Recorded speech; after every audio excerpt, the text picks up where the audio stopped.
Yo, your favorite dyslexic book nerd here at Blackout Magazine, and I have an amazing guest with me here today. I can't wait to get into this conversation, and I know y'all gonna be interested in what we talk about.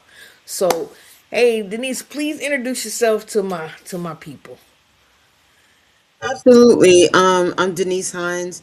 I am the founder and director of the Newark LGBT Film Festival, which is going into its fourth year here in the city of Newark, New Jersey. Whoop, whoop, I'm excited. So the Newark Film Fest, the LGBTQ Film Festival is the first of its kind in Newark in New Jersey. To specifically focus on LGBTQIA BIPOC filmmakers, Yes, indeed. directors, and actors, right? So, Yeah. what was the initial catalyst that made you organize that specific platform?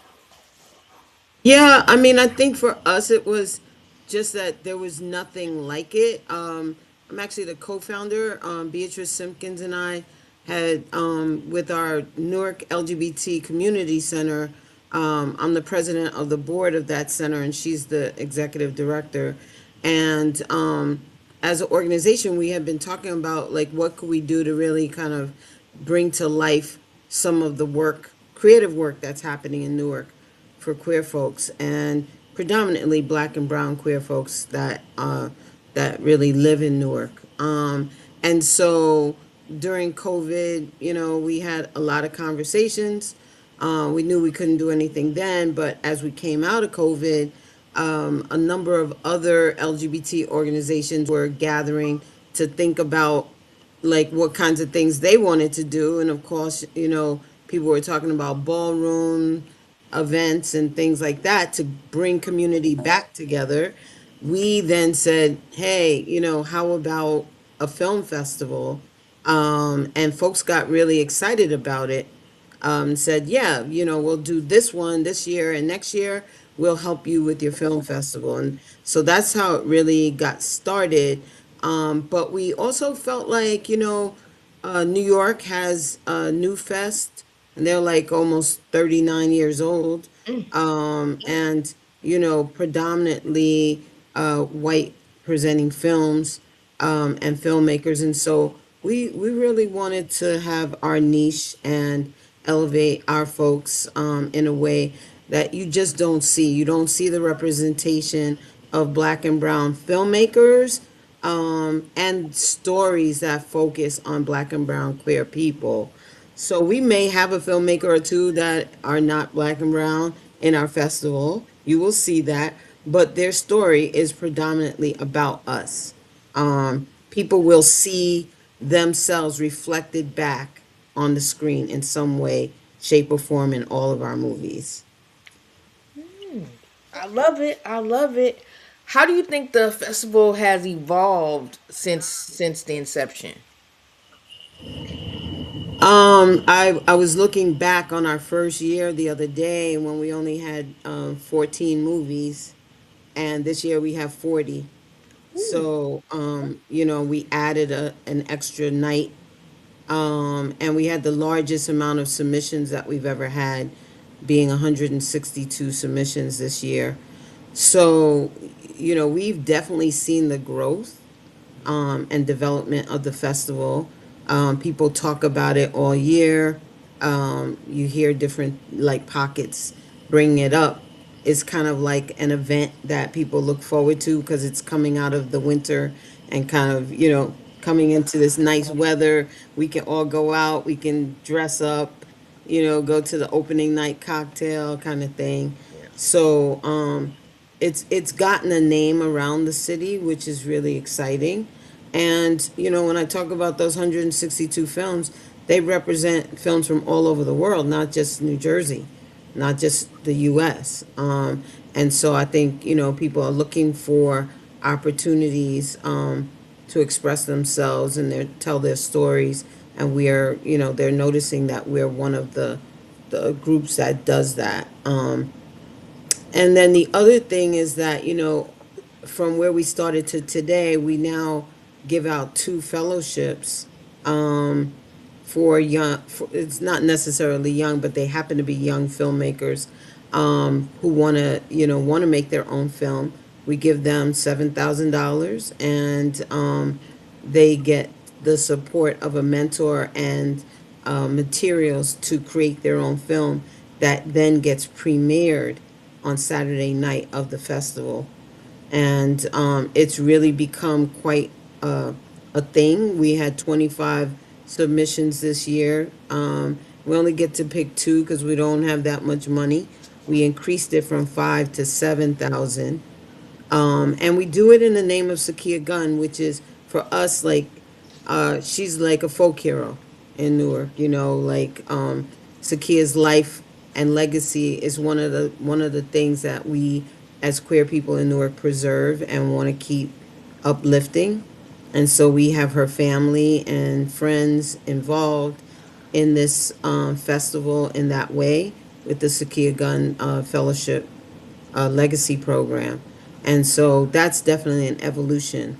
The first year we showed a movie about Sakia Gunn. So again, we're just really keeping her legacy alive by telling her story. These filmmakers now are creating films that tell their stories, but we ask them to keep Sakia Gunn in their framework and their thinking as they bring their creativity to life. We don't need to keep telling the horrific story of her death, but we do want to have her name continue to live on and inspire. I love that. How with so many submissions, what is the process of picking who will be featured in the film festival? That's the hardest part right there. I mean, raising money is hard.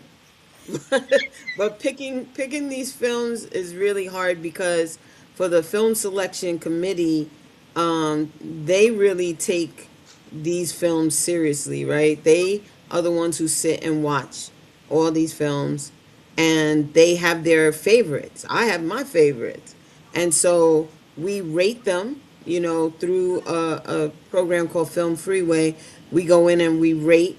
We do our own ratings, and then there's about 16 people. We all come together in a meeting and we look at the scores, and then we decide, who's falling between the highs and the lows, and then we fight, and we have like 3-hour meeting fighting over films. Like, I want mine in and you want yours in, and which one fits the criteria the best, and which one tells the story that hasn't been told yet, or whatever it is.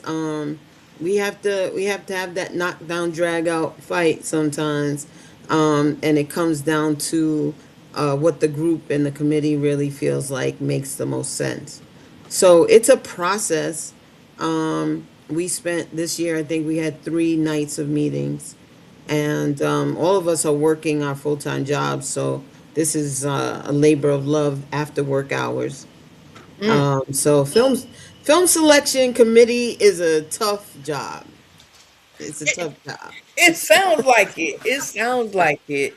And this year we decided there were some films, there were 10 films that we really wanted to have in the festival, but we had no airtime for them. Hmm. And so we made them finalists, and we asked them to allow us to hold their movies for some other opportunities. So we are working with another organization to help us do a virtual platform after the festival's over so that we could show those virtually. Oh, that'd be dope for Yeah, people yeah, like myself who don't live in the area and would like. exactly, I love that. exactly. I love that. The festival features an Emerging Filmmaker Award to recognize up and coming talent representing the LGBTQI BIPOC community. Um, Yeah, can can you speak to the importance of not just showcasing established work, but actively nurturing and funding the yeah. generation, the next generation of queer storytelling? Yeah, I'm glad you brought that up because we've pivoted from that specific award to creating the Sakia Gunn Legacy Fellowship program, because you know we just felt like folks who are emerging really need more support, as you just described.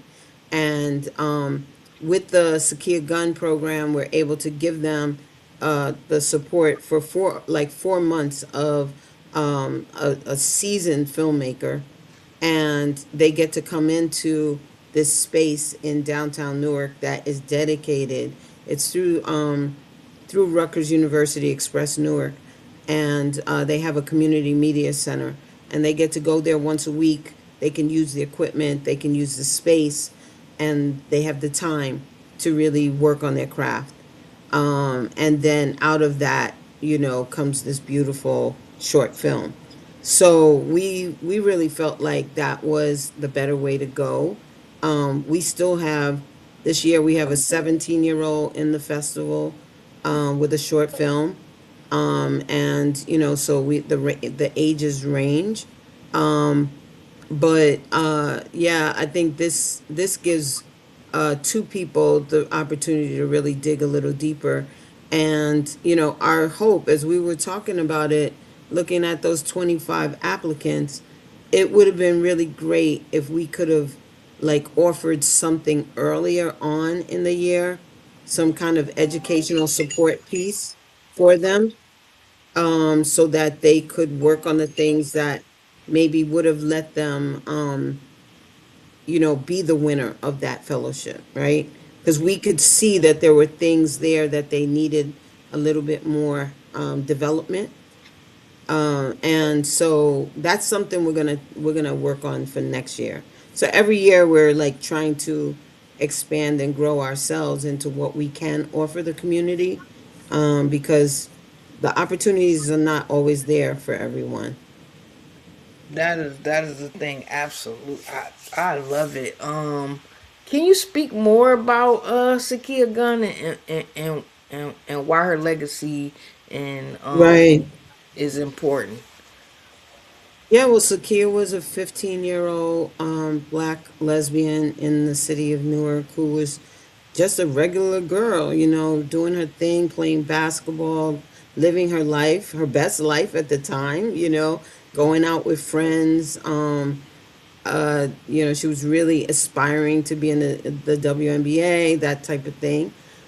This was like 22 years ago, right? And she and her friends had been out and on the streets of Newark were approached by a gentleman who, was talking to them and making advances to, I think, another young lady. And Sakia stood up and said, we're not interested, kind of thing. And just for, speaking her mind and saying, I'm a lesbian, we're gay, we're not interested, he literally took her life, stabbed her to death on the street.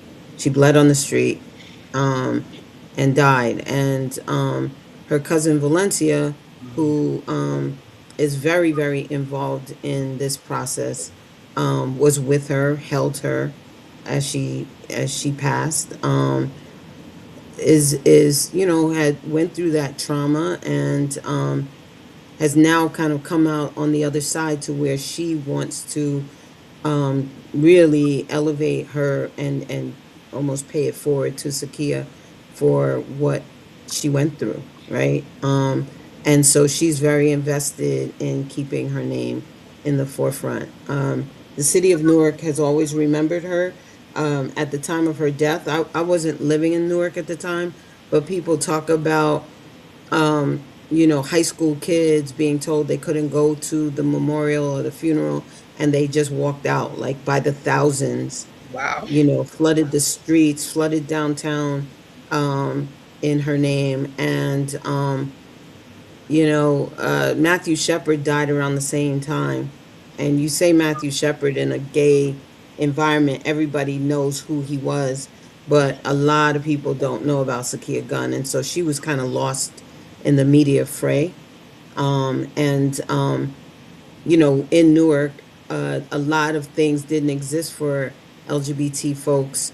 A lot of, out of her death became the Newark Pride, festival. which just celebrated their 20 plus years. Our center, the Newark LGBT Community Center, and a number of other things in Newark, because of her sacrifice. And um, the city just named a street after her 2 years ago on the 20th anniversary of her death. So she, like I said, she's like a folk hero to us. Um, her name is being taught, her story is being taught in Newark, in New Jersey schools now as part of LGBT history. So things are definitely shifting in that regard. But for us, she's just someone. Her legacy is really important. That, especially for our young people, that they know that, you know, this history does exist. Yep. There were people who came before them that, did hard things, to be who they are, and we want them to continue to do that as well. It's definitely important, especially in this time that our stories preserved and spoken and Absolutely. remembered. Mainstream LGBTQIA media has historically centered others, not us. How do you feel the Newark Film Festival actively disrupts that narrative? Or yeah, Well, I think we keep pushing it, right? We keep telling the stories that nobody tells. We try to find those stories. They're not ours, they're the stories of these filmmakers, but if they put them into the portal, we try to pull out the ones that, really kind of tell a story that hasn't been in the face of mainstream, right? That our folks, generally, they come and they're like, God, we've never seen or heard this movie. This movie is fantastic. How come it's not in the movie theaters, etc.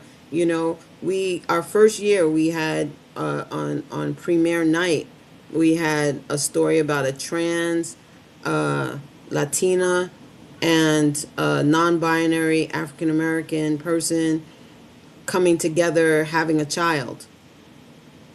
People were like, never seen anything like this before. you know, Two black trans men having a baby. One of them gave birth to a baby. That story never gets told. right. And one of them was telling the story of going to the emergency room the night of their birth, and the nurses and doctors like looking at them like, what's happening here? This man is literally giving birth. And so it's just things that we don't see, we don't hear about. And so when we don't see them, we don't hear them, we don't think it's possible. And guess what? It is. And some of us are living it, but people don't know and they don't understand because they don't see it. So I think we just push those stories as much as we can. And yeah, hopefully the community eats it up, and keeps coming back and learning and growing from it. Definitely. I was reading reviews about the festival, and a lot of the reviews I read, a lot of people had incredible things to say, and they said that the hospitality was good, vibes were off the chain. And so, how do you guys create and affirm that kind of atmosphere and attitude that radiates apparently with everybody who comes to the festival? Yeah, it's such a fun experience. It's a communal experience. It's intergenerational. It starts with the volunteers. Right now, we got about 40 plus volunteers. I'd like to see us get some more, but they are the first faces that people see. We create different pockets of the festival, like our filmmakers networking luncheon, where anybody from the community can come, and it is free to the public, just to give people in the community an experience of meeting filmmakers. This year, we're going to have like an open panel with some film industry specialists who are going to talk about resources. Just creating that atmosphere that this is for everybody. Our prices are really low. So, and on Sunday, generally we've had students come for free. We just try to create it where everybody can be there and have a good time. Before any of the screenings, we always have a reception. So, give people a little wine and, all that good stuff too. Right? A little wine, couple cheese crackers, you good. A little chicken wing, There that you kind of go. thing. There you go. But, we really want people to have a good time and watch the movies. For sure. Where do you see the film festival going in the next 5 years? Oh gosh, I would love it to be like 5 days or a full week. You have New Fest that's like 3 weeks long, and I don't know that I can do it all. I certainly would need. I'd love it to get to a place where we could have a couple of full-time people working to support this. So that's what I would say. Enough money that we could have a full-time staff and that we could create programming all year long, leading up to this maybe 5 day plus festival. Um, but that is, I don't think it's a pipe dream, but it is a long term dream. And we're trying to apply for grants and things like that to see if we can get some more financial support. I wish and hope for that for you guys. Definitely, Thank you. Thank you. definitely are something that is needed, not only in Newark but worldwide. To be honest, but Yes. Yes. um, And I just want to add this intergenerational piece and how important it is. Like 2 years ago, we had a 14-year-old young person, who maybe non-binary, maybe gonna be trans, right? But we showed the movie Beyond the Aggressives. I don't know if you know oh yeah, that movie, right? yep. But we did the pre festival.